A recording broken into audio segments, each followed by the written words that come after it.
To steal from Bill Belichick this week, are there any stories going on? That's how he opened Wednesday's press conference. I'm Andrew Callahan with Guregian from the Herald. And, of course, there is a lot going on with Tom Brady and the Tampa Bay Buccaneers rolling in here on Sunday night, the most anticipated regular season game in recent memory. And we were talking memories with the Patriots coaching staff on Tuesday, what it was like coaching Tom, what it'll be like facing them. And, look, as Ivan Fear said, he's the enemy this week, but there's still a lot of love here for Brady and Foxboro. Without question. I mean, Ivan loves the guy to death, but as he said on Sunday night, he's an SOB, an enemy. So that's how the Patriots are going to treat him, even though they love him dearly.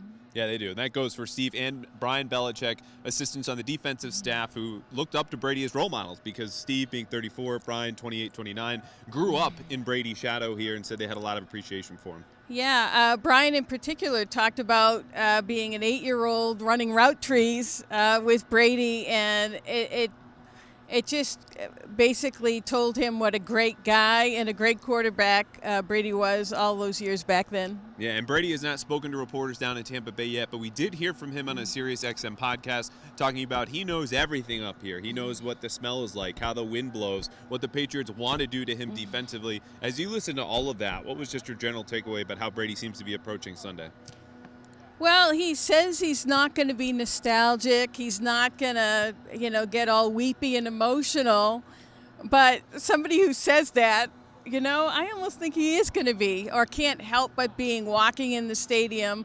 I mean, he's in the opposing locker room this time, but you can't just bury 20 years of memories. And a lot of those memories over the past 20 years came up with excerpts released from a new book called It's Better to Be Feared by ESPN Seth Wickersham. Those dropped Wednesday morning. I asked Bill Belichick about one of them, these revelations that came out. Supposedly Belichick insisted on talking to Brady over the phone when Brady wanted to leave New England in March of 2020. Belichick said, I will not meet in person, though he denied that claim this morning.